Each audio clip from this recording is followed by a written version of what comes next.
In the last tutorial in this playlist, we have discussed how you should create a frame similar to this. The general idea of using a UI gradient to make your color look less bland. But still, for most people, this frame would be unacceptable.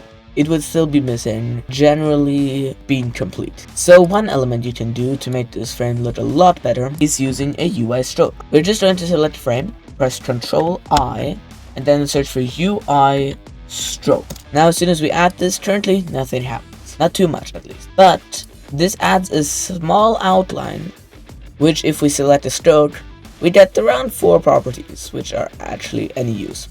Now first of all, we have the thickness, I'd say. And you can just slide that up. Different UIs look better with different amounts of thickness. It always depends on how big the rest of the frame is. I think a thickness of 10 to 15 would be adequate for this frame. And now we can see this a lot better. Now we have the line drawing mode. This has 3 different variations. It has bevel, mitter, round. On default it is at round, where it rounds off the corners a bit. It has mitter, which it connects it as a corner. And we have bevel, which simply put just cuts diagonally through. I'm going to keep it at round, as in my opinion it is the most fitting in the current scenario. But of course, for you that might be different. Next up we have transparency, which is fairly straightforward. You can just make your gradient be more, you can just make your stroke be more or less transparent.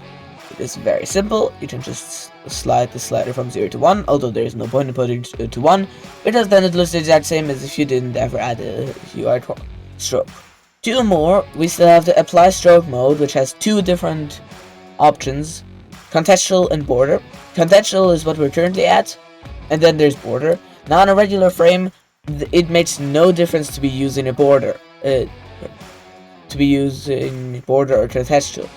But if I was to have, let's say, a text label or generally any element that can contain text, and then put my UIStroke in there, and if it was set to contextual, it would actually wrap around the text, which if you're trying to make your text label have this border, you'd have to put it to border. The final property for UIStroke is the color. Now we can just select this and it'll open up a simple color selection. We can make our stroke be red, we can make it be blue, we can make it be any color on the spectrum that Roblox allows. From what I'm aware, you cannot apply gradients to UI strokes, which is kind of unfortunate, but from what I've seen, it's just not possible. It's a simple RGB, not a color sequence.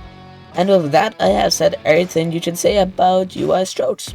In the following tutorial, I'm probably going to be looking at UI aspect ratio constraints, which allow you to make your frame be better compatible with different devices. Bye!